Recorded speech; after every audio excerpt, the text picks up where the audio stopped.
दोस्तों, हमारे चैनल पर भगवान धर्मराज जी की कथा पर जो रिस्पॉन्स आपने दिया है, उसको देखते हुए आज से हम भगवान धर्मराज जी की सबसे बड़ी कथा यानी कि गरुड़ पुराण को शुरू करने वाले हैं।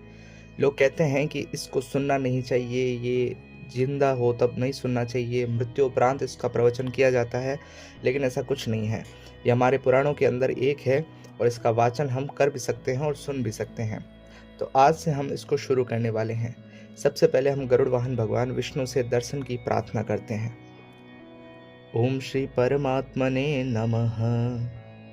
जिन परमात्मा से यह ब्रह्मा आदि रूप जगत प्रकट होता है और संपूर्ण जगत के कारण भूत जिन परमेश्वर में यह समस्त संसार स्थित है तथा अंत काल में यह समस्त जगत जिनमें लीन हो जाता है, वे दीन बंधु भगवान आज मेरे नेत्रों के समक्ष दर्शन दे।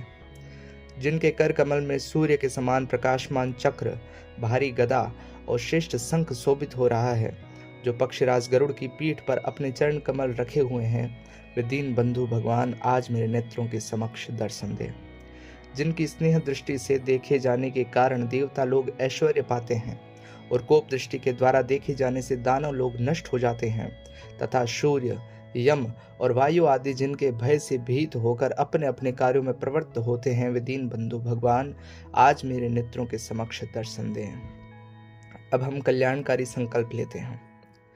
जो जागते हुए पुरुष का दूर चला जाता है और सोते हुए पुरुष का वैसे ही निकट आ जाता है, जो परमात्मा के साक्षात्कार का प्रधान साधन है, जो भूत, भविष्य, वर्तमान, सन्निकृष्ट और व्यवहित पदार्थों का एकमात्र ज्ञाता है और जो विषयों का ज्ञान प्राप्त करने वाले स्रोत आदि इंद्रियों का एकमात्र प्रकाशक और प्रवर्तक है, मेरा वह मन कल्याणकारी भगवत संबंधी संकल्प से युक्त हो।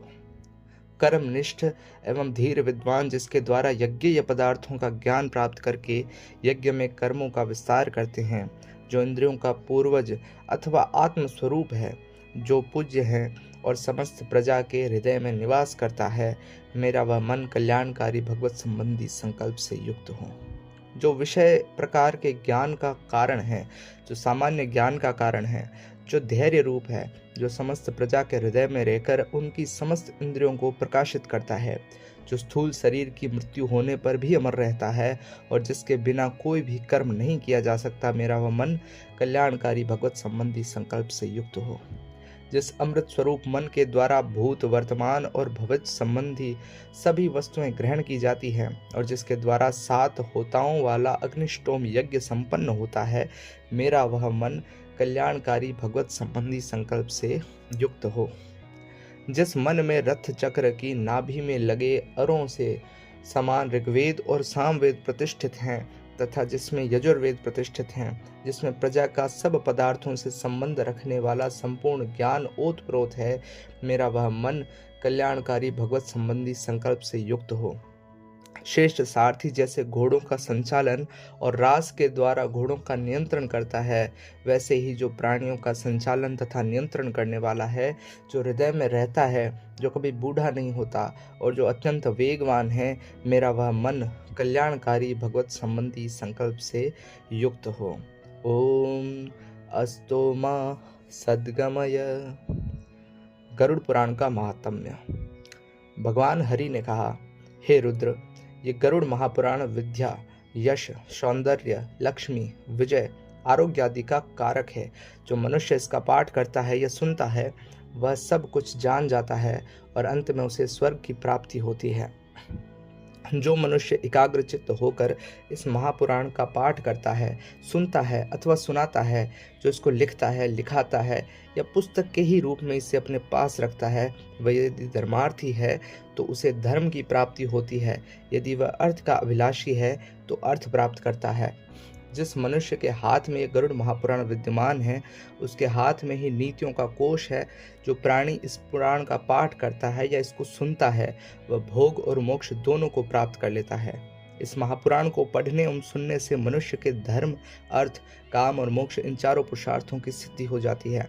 इस महापुराण का पाठ करके या इसको सुन करके पुत्र चाहने वाला पुत्र प्राप्त करता है तथा कामना का इच्छुक अपनी कामना प्राप्ति में सफलता प्राप्त करता है। विद्यार्थी को विद्या, विजिगुषी को विजय, ब्रह्म हत्यादि से युक्त पापी पाप से विशुद्धि को प्राप्त होता है। बंध्या स्त्री पुत्र, कन्या सज्जन पति, क्षेमार्थी क्षेम तथा भोग चाहने वाला भोग प्राप्त करता है। मंगल की कामना वाला व्यक्ति अपना मंगल, गुणों का इच्छुक व्यक्ति गुण, काव्य करने का अभिलाषी मनुष्य कवित्व शक्ति और जीवन का सारत्व चाहने वाला व्यक्ति सारत्व प्राप्त करता है। ज्ञानार्थी संपूर्ण संसार का मर्दन करने वाला ज्ञान प्राप्त करता है। हे रुद्र पक्षी श्रेष्ठ, गरुड़ के द्वारा कहा गया यह गरुड़ महापुराण धन्य है, यह तो सबका कल्याण करने वाला है। जो मनुष्य इस महापुराण के एक भी श्लोक का पाठ करता है उसकी अकाल मृत्यु नहीं होती। इसके मात्र आधे श्लोक का पाठ करने से निश्चित ही दुष्ट शत्रु का क्षय हो जाता है। इसलिए यह गरुड़ महापुराण मुख्य और शास्त्र सम्मत पुराण है। विष्णु धर्म के प्रदर्शन में गरुड़ पुराण के समान दूसरा कोई भी पुराण नहीं है। जैसे देवों में जनार्दन श्रेष्ठ है और आयुधों में सुदर्शन श्रेष्ठ है, वैसे ही पुराणों में वह गरुड़ महापुराण हरि के तत्व निरूपण में मुख्य कहा गया है।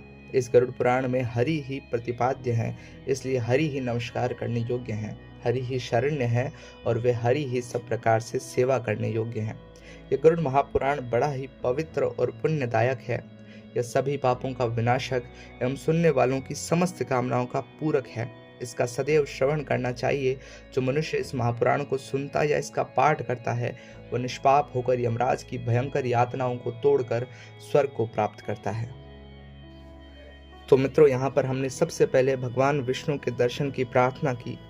उसके बाद हमने अपने इस निश्चल मन को बांधा और उसके साथ कल्याणकारी संकल्प साझा किया और अंत में हमने गरुड़ महापुराण का महात्म्य पढ़ा। आने वाली सीरीज के अंदर हम पूरे गरुड़ पुराण का श्रवण करेंगे। चैनल को सब्सक्राइब कर लीजिएगा आने वाले वीडियोस को देखते रहने के लिए। फिलहाल इस वीडियो में इतना ही।